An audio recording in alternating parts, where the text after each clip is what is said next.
कोशिश हमारी यही, तोड़ेंगे मौन को और जारी रखेंगे संवाद।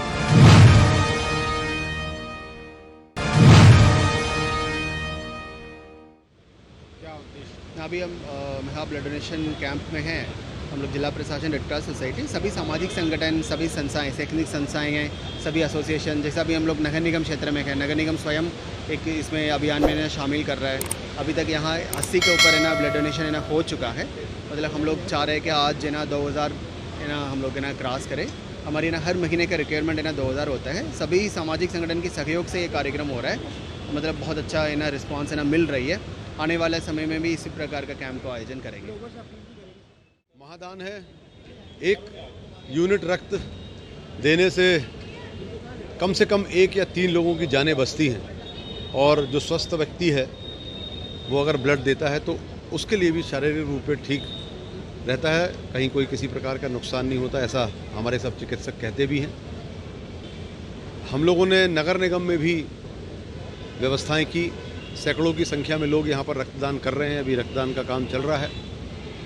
2000 यूनिट की आवश्यकता प्रति माह जबलपुर शहर में होती है और साल भर में 5 से 6000 यूनिट इकट्ठा हो पाता है। हमारी सामाजिक संगठन जितने भी हैं शहर में बहुत मेहनत करते हैं और वो इसको ब्लड डोनेट भी करवाते हैं, लोगों से आग्रह भी करते हैं।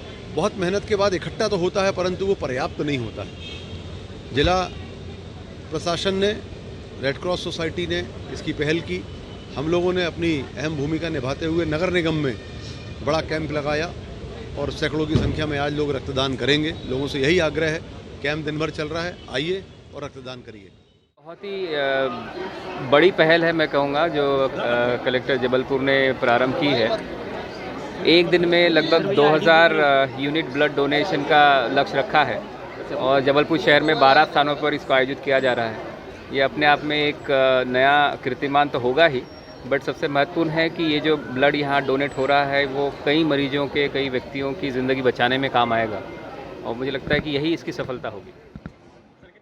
आपने भी अधिकारियों और कर्मचारियों ने भी अभियान कर रहे हैं, क्या कहना चाहिए लोगों को अवेयरनेस के लिए? जैसा आपने खुद ही कहा कि रक्तदान महादान है और लोगों के जीवन बचाने के लिए सभी को बढ़ चढ़ के रक्तदान करना चाहिए। और उसी कड़ी में आज जिला प्रशासन की ओर से, रेड क्रॉस सोसाइटी की ओर से ये रक्तदान शिविर विभिन्न जगहों पे आयोजित हुआ है। उसमें बहुत लोग उत्साह के साथ जो है रक्तदान करने के लिए आ रहे हैं और मैं सभी लोगों से अपील करता हूँ कि वो रक्तदान करें और लोगों के जीवन को बचाएं। निश्चित रूप से एक ये बहुत बड़ा दान है और इसमें लोगों का जीवन बचता है। जिनकी ज़रूरत होती है ब्लड की तो उनको एक बहुत बड़ी हेल्प मिलती है और इससे डोनर का कोई भी नुकसान नहीं है इसमें। बहुत ज़्यादा उत्साह लोगों में है। सुबह 10 बजे से ही शुरू हो गए तो लगभग ऐसे 12 केंद्र बने हैं और ये इसी केंद्र में 100 हो गए हैं। तो मुझे उम्मीद है कि 10,000 आज होंगे। ये बहुत ही अच्छा प्रयास है जिसमें उन्होंने आम जनता को जोड़ते हुए विभिन्न महाविद्यालयों के विद्यार्थियों को भी जोड़ा है और इसी श्रृंखला में मैं अपने साथ अपने महाविद्यालय के विद्यार्थियों को लेकर यहाँ उपस्थित हूँ। हमारे जो युवा बच्चे हैं रक्तदान में बढ़ चढ़कर हिस्सा ले रहे हैं। रक्तदान जीवन दान माना जाता है और हमारी रगों का खून किसी दूसरी की रगों में बहना भी एक रिश्ता जोड़ता है। जिन्होंने आज तक रक्त नहीं दिया आगे चल के लोगों की जान बचा सकते हैं, ऐसे युवाओं के लिए आप क्या आग्रह करेंगे? मैं यही आग्रह करूंगी कि आप ज़्यादा से ज़्यादा ब्लड डोनेट करें, जिससे कि एक अपन किसी की जान बचा सकते हैं। किसी की जान अपन बचा सकते हैं ज़्यादा से ज़्यादा ब्लड डोनेट करके। ज़्यादा से ज़्यादा लोगों से कहेंगे कि अपना ब्लड डोनेट करें। लेकिन युवाओं के लिए क्या कहना चाहेंगे इसको लेकर? युवाओं के लिए हम यही कहना चाहेंगे कि ये प्रयास जो कि हमारी जबलपुर कमेटी, जबलपुर प्रशासन कर रहा है, उससे कि सब युवाओं में प्रेरणा जागृत होगी कि हम भी रक्त देता है, ये एक विनम्र भविष्य को सार्थक करेगा। जी हाँ, बिल्कुल करेगा। हमें आगे आना चाहिए। जो हम जिस कॉलेज से पढ़ते हैं, जिस इंस्टीट्यूट में हम पढ़ते हैं, हमको वहाँ से ये अपॉर्चुनिटी मिली है कि हम यहाँ आके पार्टिसिपेट करें, अपना ब्लड दें, लोगों की हेल्प करें। तो हमें ये करना चाहिए। जबलपुर प्रशासन ने बहुत अच्छा कार्यक्रम आयोजन किया है, बहुत अच्छा अरेंजमेंट है, तो इसमें सबको आना चाहिए और पार्टिसिपेट करना चाहिए। शिव मंदिर गणेश समिति इस बार गाड़ियों के पार्ट से गणेश भगवान की प्रतिमा बनाई गई है, जिसमें टंकी, साकप और जो इंजन हैं उनके द्वारा निर्माण किया गया है, उनके पार्ट्सों द्वारा। और जो हर साल एक नई नई प्रतिमा बनाते हैं, जैसे कांच की है, दही की है, दूध की है, बर्तन की है, पानी के हैं, स्टेशनरी के हैं, आगी के हैं, हर प्रकार के गणेश जी बनते हैं यहाँ शंकर की भंडार में। मतलब कम से कम इनमें हमें 1 महीना तो लग जाता है सब जगह सामान ढूंढना, इनके बनाया सामान। तो उसमें खर्चा तो इसमें भगवान की सेवा में लगे रहते हैं, बिल्कुल 20-22 रुपये जाता है। सराफा बाज़ार है वो पूरे देश में जो सराफा बाज़ार हैं वो हमेशा पुरानी बस्तियों में होते हैं। और जबलपुर की स्थिति ऐसी है कि इधर यातायात का इतना ज़्यादा दबाव होता है कि दिन भर में 8-10 बार जाम लगता है। उसके कारण लगातार यहाँ का व्यापार प्रभावित हो रहा है। और धीरे धीरे जो सराफा के बड़े ज्वेलर्स थे उनने सराफा से हट के बड़े शोरूम खोल लिए हैं, अन्यत्र शोरूम खोल लिए हैं। इन सब बातों को ध्यान में रख के हमने जबलपुर के महापौर जगत बहादुर सिंह अन्नू जी से सराफा एसोसिएशन का प्रतिनिधि मंडल ने मिलकर पुराने बस स्टैंड पे क्लस्टर की मांग की है। अगर वो क्लस्टर आता है तो निश्चित रूप से मध्य प्रदेश का वो पहला क्लस्टर होगा जहाँ की पूरे सराफा व्यापारी एक साथ एक मल्टी स्टोरी बिल्डिंग में अपना व्यापार करेंगे।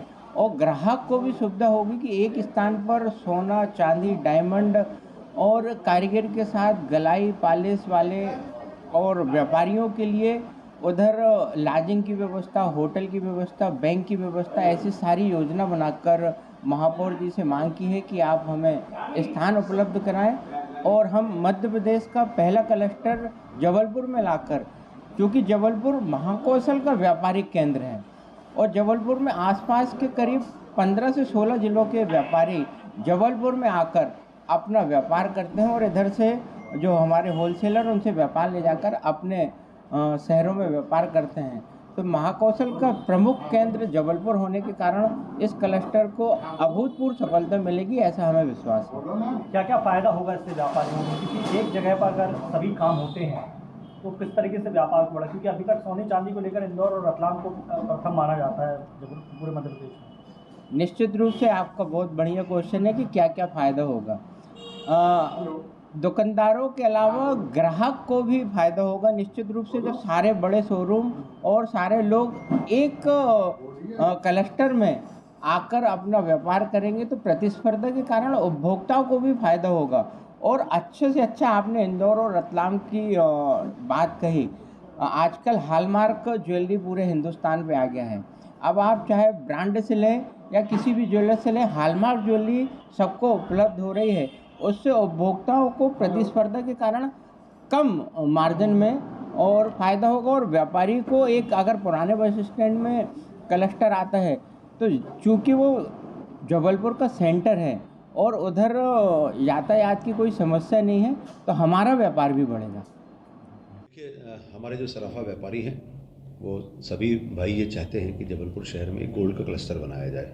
उनकी जो परेशानियां हैं आज, चाहे ट्रैफिक को लेकर है, चाहे सिक्योरिटी को लेकर है, चाहे उनके कारीगर उनसे दूर बैठते हैं उसको लेकर है, ऐसी बहुत सारी समस्या उन्होंने बताई जिसको लेकर वो शहर में एक गोल्ड का क्लस्टर बनाना चाहते हैं। उससे हम लोगों को जो दिखता है, एक तो व्यापार बढ़ेगा, उसके साथ साथ रोजगार के साधन बढ़ेंगे, उसके साथ नगर निगम की जो आय होना चाहिए, हमारी ज़मीनें जो खाली पड़ी हुई हैं उनका यूज़ नहीं हो रहा है, उससे नगर निगम की आय होगा, जो विकास के काम में आगे वो पैसा रेवेन्यू हमको काम आएगी।